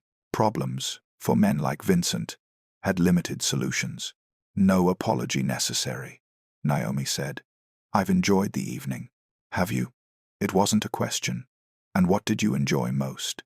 The room was listening now, every person trying to hear this quiet conversation, straining to understand the subtext. Naomi chose her words with surgical precision. I enjoyed being reminded that the past doesn't disappear just because we stop looking at it, that people remember things. That silence isn't the same as forgetting. Vincent's jaw tightened fractionally, the only visible sign that he understood she was talking about Thomas, about murder, about debts that remained unpaid. Memory, he said slowly, can be a burden. Sometimes it's kinder to let the past stay buried. Perhaps, Naomi met his gaze without flinching, but kindness and wisdom aren't always the same thing. For 3 heartbeats, they stood locked in silent confrontation. Then Vincent smiled, sharp, dangerous, appreciative. You've changed, he said. We all have. Yes. Vincent stepped back slightly, addressing the circle now rather than just Naomi. Miss Carter is under my protection. Anyone who has issues with her can bring them to me directly. The statement was magnificent and terrible simultaneously. Vincent was claiming her, asserting ownership, warning off anyone who might consider her an easy target. It would keep her alive. It would also make her his. Naomi understood the trap immediately. Accept his protection and become beholden to him. Refuse it and become vulnerable to everyone else. There was no third option. That's very generous, she said carefully. Not generosity. Pragmatism. Vincent's smile widened. I protect my investments. And you, Miss Carter, represent considerable value. Your discretion over the years has been appreciated. I'd like to ensure it continues. There it was, the real reason for protection. Vincent wasn't defending her out of respect or guilt. He was defending her because she knew things about him, and keeping her alive and grateful was cheaper than risking what she might say if threatened. My discretion, Naomi said, has always been available to those who earned it. Then we understand each other. Vincent extended his hand. Welcome back, Miss Carter. Naomi stared at that offered hand, knowing that taking it would change everything, would pull her back into a world she'd fled, would make her complicit again in violence and crime and all the things she'd tried to escape. But refusing would be worse, would be suicide. Delayed, but inevitable. She took his hand. The grip was firm, professional, sealing a deal neither of them wanted, but both recognized as necessary. Around them, the circle relaxed slightly, tension diffusing now that the alpha had made his decision. Isabella stood outside the circle, champagne glass empty, face a mask of humiliation and rage. Her attempt to humiliate Naomi had backfired spectacularly. She'd lost face in front of everyone who mattered, and worse, she'd forced Vincent to publicly defend someone he'd once tried to kill. That wouldn't be forgotten, or forgiven. As the group began to disperse, Dante lingered. That went better than expected, he murmured. Did it? Naomi's hands were shaking slightly, adrenaline finally catching up to her. I just made a deal with a man who murdered my husband. You just stayed alive in a room full of people who could have killed you. Dante's correction was gentle but firm. Don't confuse survival with surrender. Aren't they the same thing? Not even close. Dante handed her a business card different from his own, she noticed. Call this number tomorrow. Woman named Grace. She'll help you navigate what comes next. What does come next? That, Miss Carter, depends entirely on what you want. Dante smiled slightly. You came here tonight to prove you weren't powerless. You succeeded. Now you get to decide what to do with that power. He walked away, leaving Naomi standing alone near the window, surrounded by the ghosts of her past and the uncertain promise of her future. Across the room, Vincent was speaking with Isabella, his hand gripping her elbow with enough force that Naomi could see her wincing. Whatever he was saying, it wasn't kind. Isabella had embarrassed him tonight, and Vincent didn't forgive embarrassment. Naomi should have felt satisfaction watching Isabella's humiliation, should have enjoyed seeing the woman who'd tried to mock her now facing consequences. Instead, She felt tired, bone deep, exhausted. Because this wasn't victory, it was just a different kind of trap. She'd escaped invisibility only to become visible to exactly the wrong people. At 10 o'clock, Naomi decided she'd survived enough for one evening. She said quiet goodbyes to the people who mattered: Eduardo, Anthony, Sergei, even Jim Sullivan, who pressed his business card into her hand with a whispered, "Call me if you need anything." Then she walked out of the Romano estate, into the October cold, and waited for the valet to bring her battered Honda. The car looked even more ridiculous here, surrounded by BMWs and Mercedes, and vehicles whose names Naomi didn't even recognize. But it was hers, paid for with legitimate money from before everything fell apart. She drove home through Manhattan streets that gleamed with wealth and possibility, her gold and black dress feeling like costume jewelry, her borrowed confidence slowly dissolving into anxiety. What had she done? What had she become? She didn't have answers, just a phone number for someone named Grace and a protection deal with a murderer who controlled half of New York's underworld. It would have to be enough. For now, Sunday morning arrived cold and gray, Naomi waking on her futon with her body aching from tension she'd held for hours. The gold and black dress hung on her closet door like evidence of a crime, beautiful, expensive, completely foreign to her current life. She'd survived. That should have felt like triumph. Instead, it felt like the beginning of something she couldn't control. Her phone buzzed at 8 o'clock, a text from an unknown number. "This is Grace. Dante said you'd be calling. I'm free this afternoon if you'd like to meet. Coffee shop on 82nd and Broadway, 2 p.m. Naomi stared at the message, her thumb hovering over the keyboard. She could ignore it, could pretend last night never happened, could return to her community kitchen and her invisible life, and hope that Vincent Romano's protection extended to leaving her alone entirely. But that was fantasy, and Naomi had stopped believing in fantasies 5 years ago. She texted back, "I'll be there." Then she got up, made coffee with her ancient hot plate, and tried to figure out what version of herself she needed to be today. The community kitchen was open on Sundays, serving brunch from 10 to 2. Naomi arrived early, grateful for familiar work, for problems she knew how to solve. Dice vegetables, check stock, season eggs. The rhythm was meditative, grounding her in reality after last night's surreal performance. Marcus found her in the prep kitchen at 9:30, already halfway through breakfast prep. "You're here early. Couldn't sleep? Your fancy dinner not go well?" He said it lightly, but his eyes held concern. "It went fine." Naomi cracked eggs with methodical precision. "Better than expected, actually." "So why do you look like someone died?" "Because someone had died 6 years ago, and last night Naomi had shaken hands with his killer. But she couldn't say that, couldn't explain any of it, without dragging Marcus into danger. "Just tired," she said instead. "Long evening. Too many people." Marcus nodded, accepting the deflection, and handed her a coffee. "Board responded to your proposal. They want to meet with you Tuesday afternoon. About the budget cuts. About your detailed economic analysis of why cutting services costs more than maintaining them." Marcus grinned. "I don't know where you learned to write like that, but it scared them. In a good way."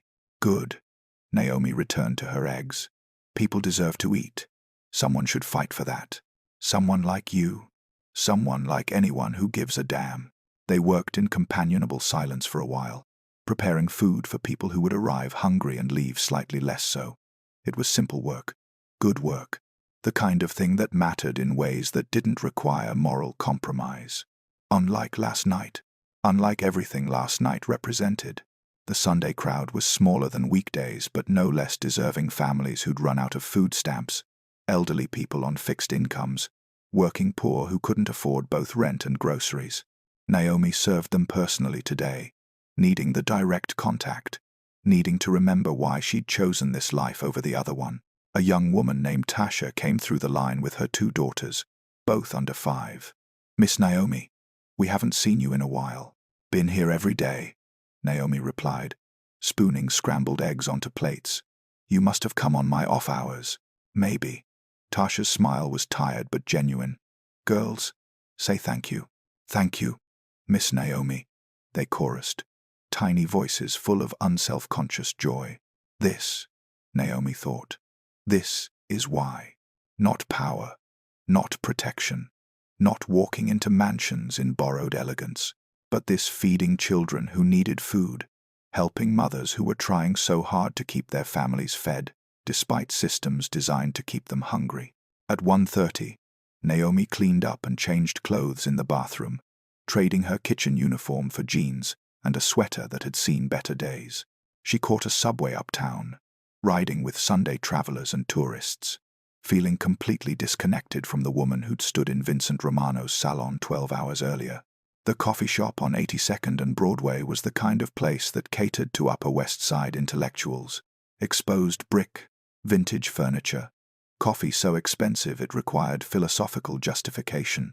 Naomi ordered a black coffee and found a table near the window, feeling conspicuous in her thrift store clothes among the Lululemon and boutique shoppers. Grace arrived at 2 o'clock precisely, a woman in her 50s, with steel grey hair cut in an elegant bob, wearing tailored pants and a cashmere sweater that screamed quiet wealth. She scanned the coffee shop with professional efficiency, located Naomi, and walked over with a slight smile. Naomi Carter, Grace, in the flesh. Grace sat down, producing her own coffee from seemingly nowhere. Dante speaks highly of you, says you're smart, strategic, and significantly more dangerous than you appear. I'm not dangerous. Everyone's dangerous, Grace replied calmly. The question is whether they understand their own capacity for damage. You do, which makes you more dangerous than most. Naomi didn't know how to respond to that, so she stayed silent. Grace studied her for a moment, then nodded as if confirming something. Let me tell you what I do. I'm what people politely call a consultant. More accurately, I help individuals navigate situations where traditional legal or social frameworks don't apply. You've just entered such a situation, have I? Vincent Romano publicly claimed you last night, announced protection. That makes you his, whether you wanted it or not. Grace sipped her coffee. The question is, what do you want to do about it? Can I refuse his protection? Technically, yes. Practically, no. Refusing would signal either stupidity or hostile intent. Either way, you'd be dead within a month. The bluntness was almost refreshing.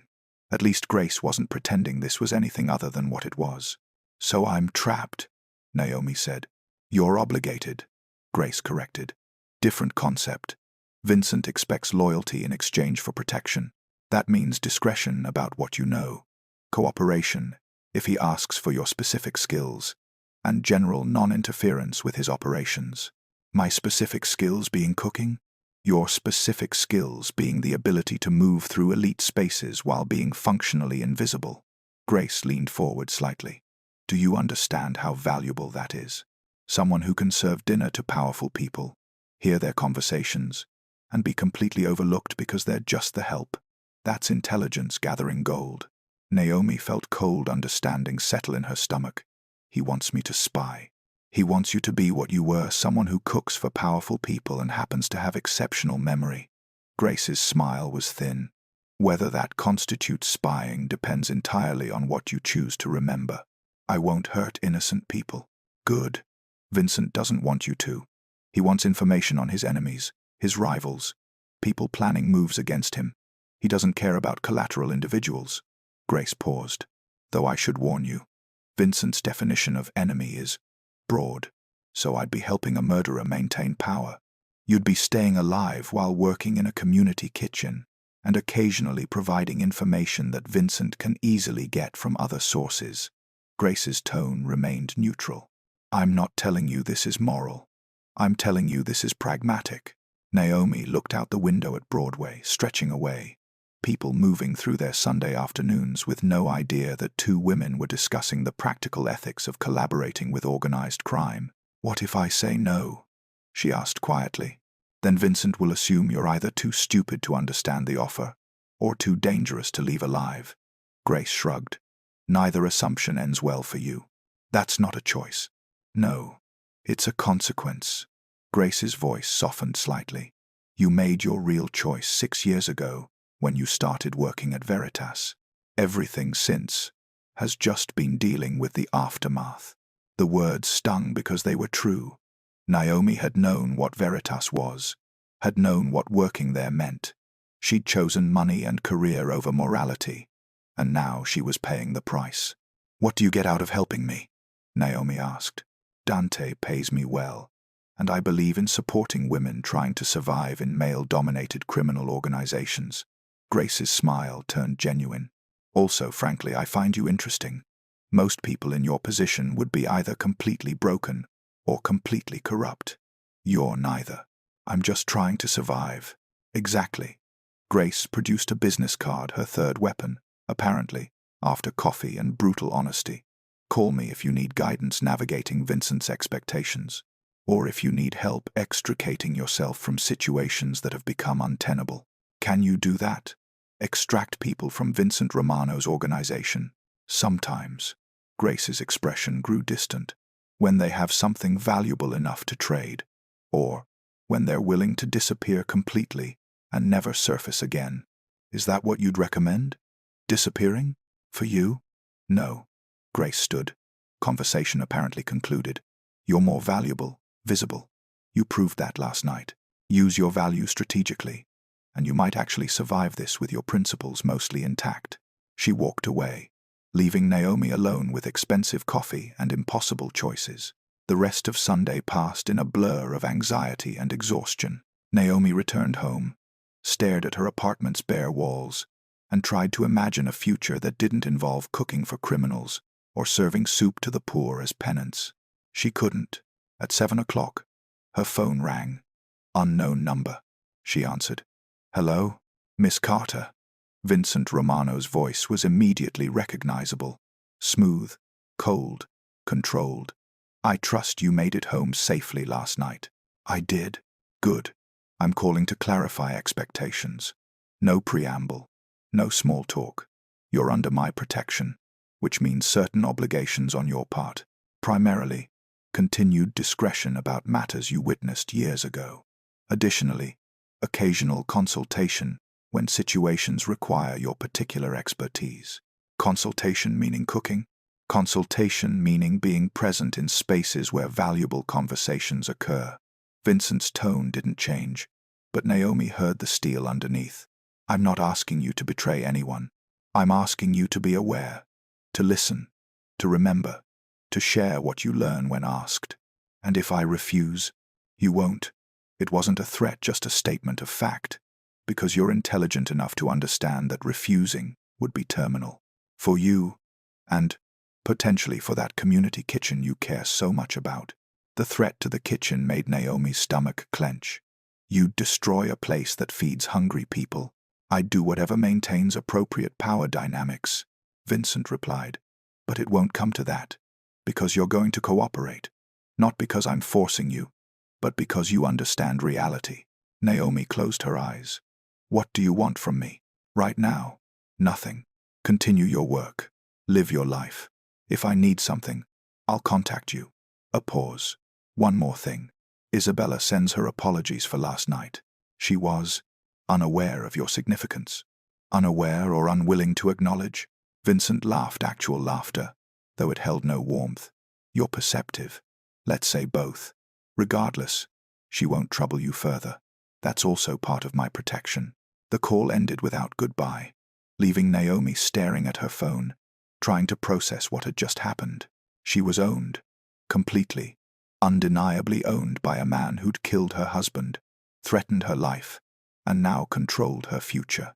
She should be terrified. She should be planning escape routes. Instead, she was thinking about Tuesday's board meeting, about budget proposals, about how to keep the kitchen funded so Tasha's daughters could continue eating. Because some battles were worth fighting even when you were trapped. Some dignities were worth maintaining even when you'd lost your freedom. And some truths were worth acknowledging even when they hurt. The truth was, Naomi Carter had made choices that led here, had chosen comfort over conscience, career over ethics, silence over action, and now she was paying for those choices with her freedom, her autonomy, her ability to walk away. But she wasn't powerless. Grace was right, she was visible now, recognized, valuable. That value could be used, could be leveraged, could become something more than just Vincent Romano's intelligence asset. It would require careful planning, strategic thinking, the ability to navigate multiple competing interests while maintaining her own principles. It would be exhausting. It would be dangerous. But Naomi had spent 5 years being invisible, and invisibility had taught her something important. You couldn't change the world from hiding, couldn't feed the hungry by being forgotten, couldn't stand for anything while standing nowhere. If she was going to be visible, she'd make that visibility count, even if it killed her. Tuesday afternoon, Naomi walked into the community kitchen's board meeting, wearing jeans and determination.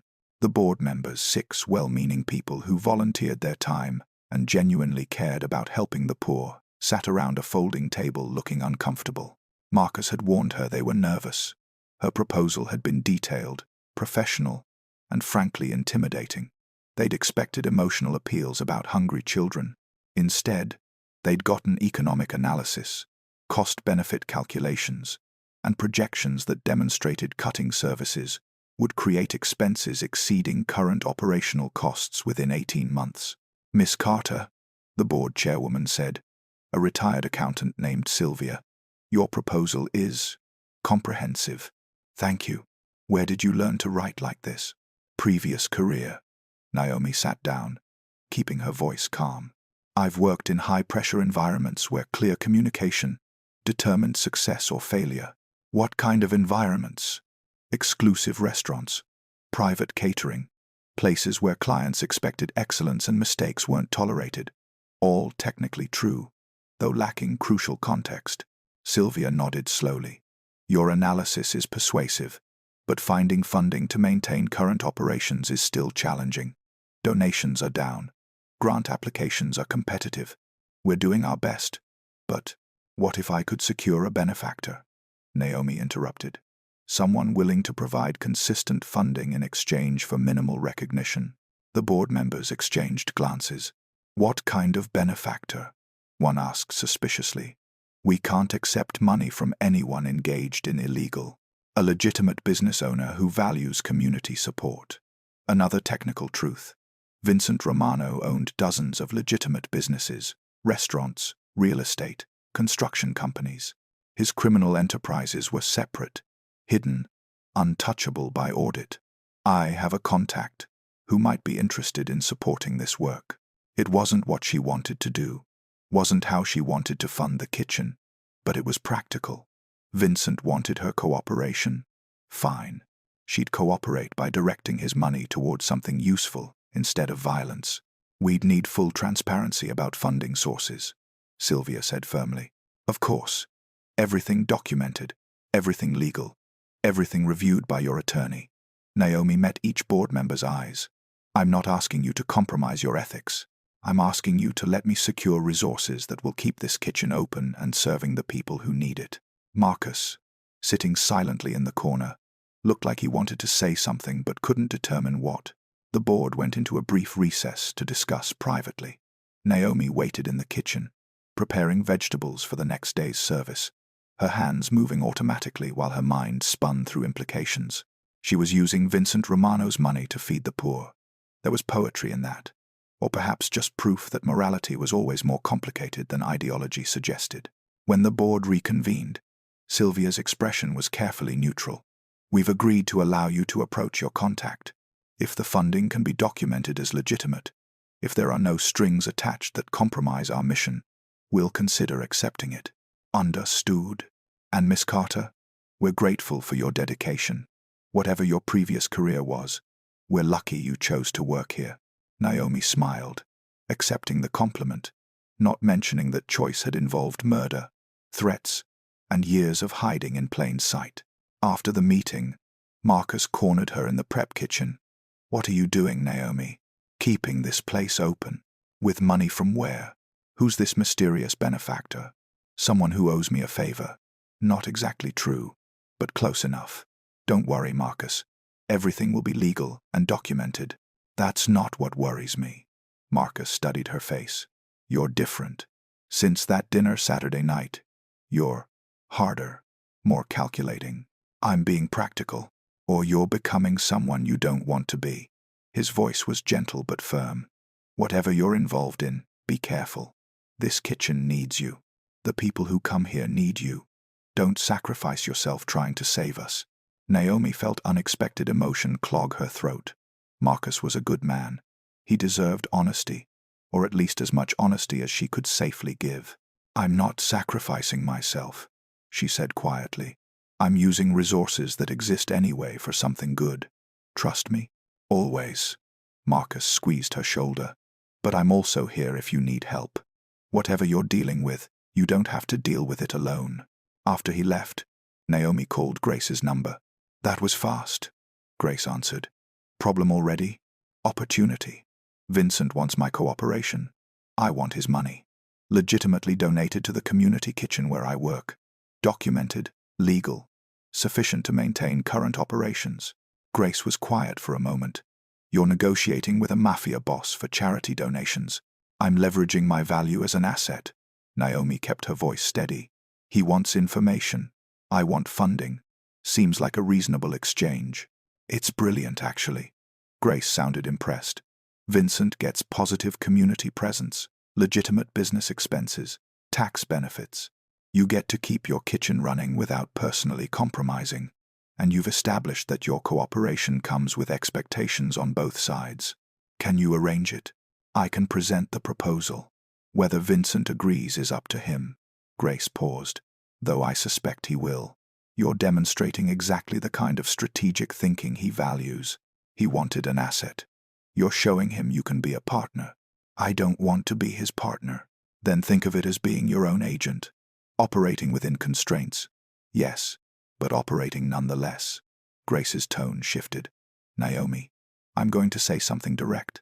You can survive this situation by being passive, just doing what you're told, and hoping Vincent eventually forgets about you. Or you can survive it by being active, shaping your role, negotiating terms, using your position to accomplish things that matter to you. The second path is harder, but ultimately more sustainable, and more dangerous. Everything about your current situation is dangerous. Might as well make it purposeful. That evening, Naomi received a text from an unknown number. Vincent Romano has agreed to provide annual funding of $150,000 to the 125th Street Community Kitchen. First installment will arrive by week's end. Consider this the beginning of a mutually beneficial arrangement. Grace. Naomi stared at the message, feeling something shift inside her. She'd just negotiated with a murderer, had used his guilt, or more likely his pragmatism, to secure funding for hungry people, had turned his money, earned through violence and crime, into something that would literally save lives. It should feel like a victory. Instead, it felt like a beginning, the first step on a path she couldn't fully see but knew would change everything. Over the next few weeks, Naomi established her new normal. She worked the community kitchen during the day, serving meals and managing operations with renewed energy. Now that budget concerns had eased, the board asked questions about the mysterious benefactor, and Naomi provided carefully curated answers. A businessman who valued community support, documentation that passed legal review, funding that arrived precisely as promised. In the evenings, she occasionally received calls from Vincent or his representatives. Nothing dramatic, just requests to cater small dinners, to be present at certain gatherings, to remember conversations she overheard. She provided information that was accurate but selective, telling Vincent things he could learn elsewhere, protecting people who deserved protection, maintaining her own moral lines even as she worked within Vincent's system. It was exhausting, morally complex, constantly stressful, but it was also effective. The kitchen not only maintained operations but expanded. More meals served, better nutrition, additional programming for job training and support services, all funded by money that Vincent Romano had earned through crime, now transformed into dignity for people the world had forgotten. Dante called occasionally, checking in, offering guidance. "You're doing well," he said during one call. "Vincent is impressed. He expected you to be nervous, compliant. Instead, you're strategic. He respects that.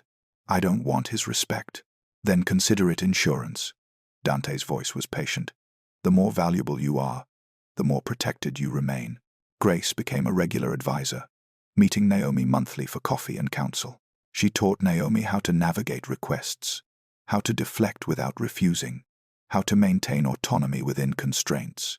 You're not powerless, Grace reminded her constantly. You're operating in a different system with different rules. Learn the rules. Use them. Isabella Romano disappeared from Naomi's life entirely, her social circle apparently unwilling to maintain friendships after her public humiliation. Naomi heard rumors that Vincent had relegated her to household management only, that her opinions carried no weight in his business decisions, that she'd become a decorative wife rather than a partner. Naomi should have felt satisfaction. Instead, she felt something like pity.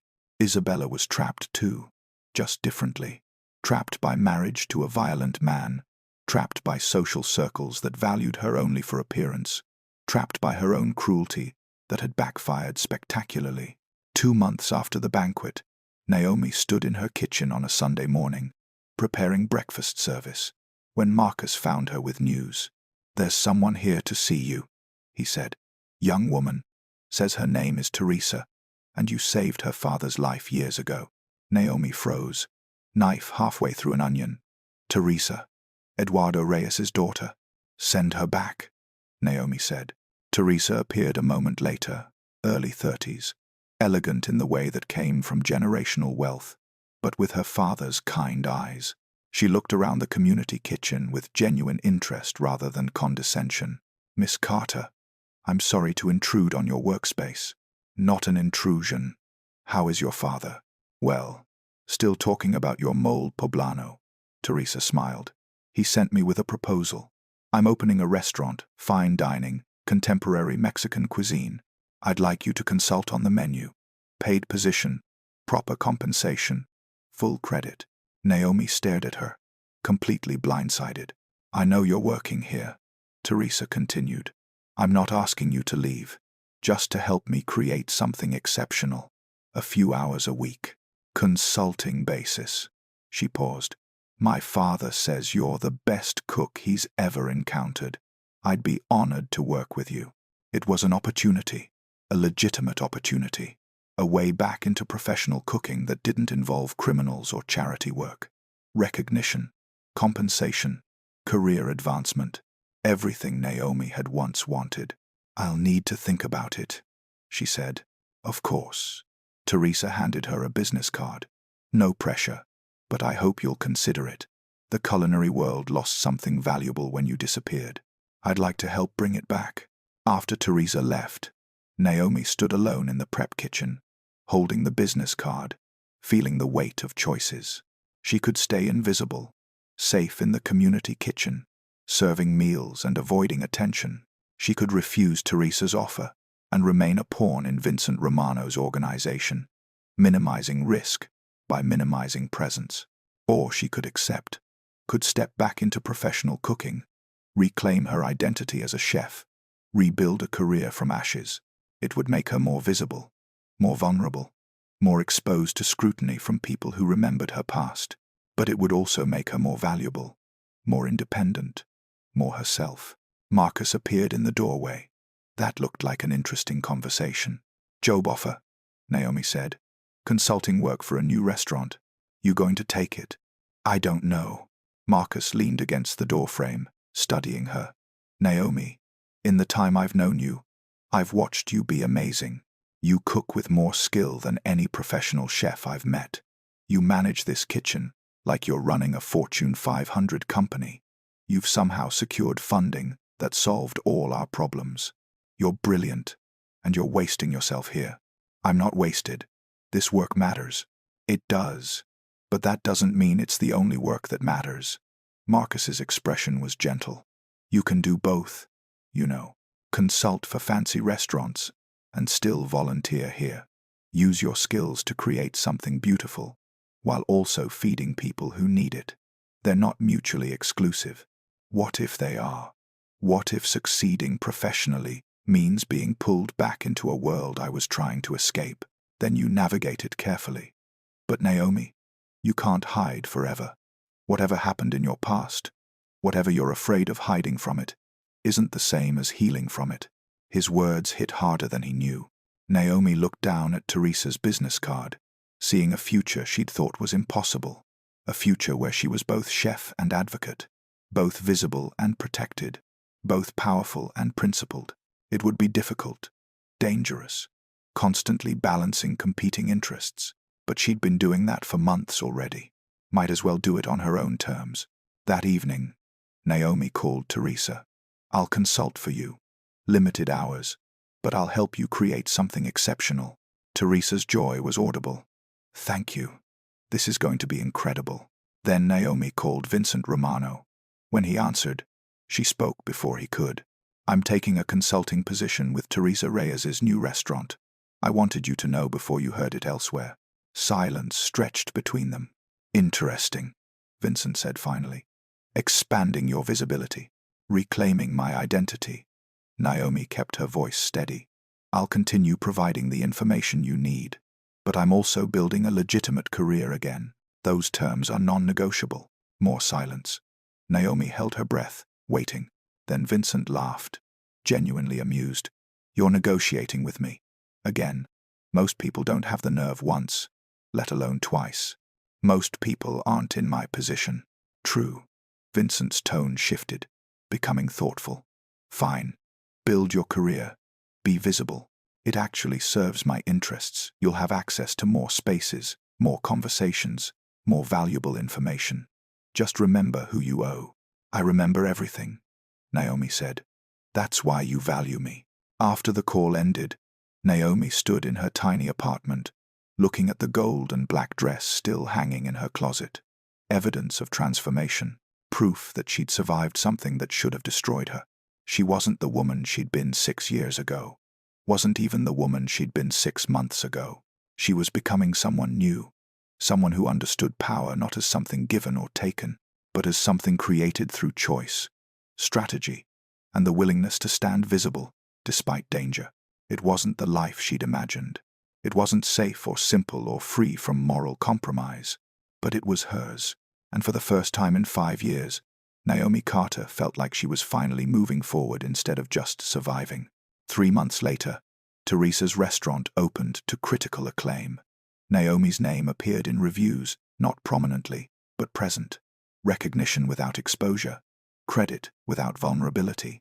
The community kitchen continued expanding, feeding more people, providing more services, becoming a model for other organizations. Vincent Romano's funding continued arriving monthly, documented and legal, and transforming blood money into bread.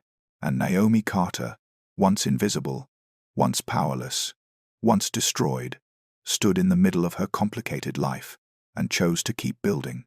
Because power, she'd learned, wasn't about dominance or control. It was about dignity, about choice, about refusing to be erased by circumstance or cruelty. It was about walking into rooms that wanted you to fail and reminding everyone that you'd never actually left. It was about transforming survival into something purposeful. And Naomi Carter was just beginning.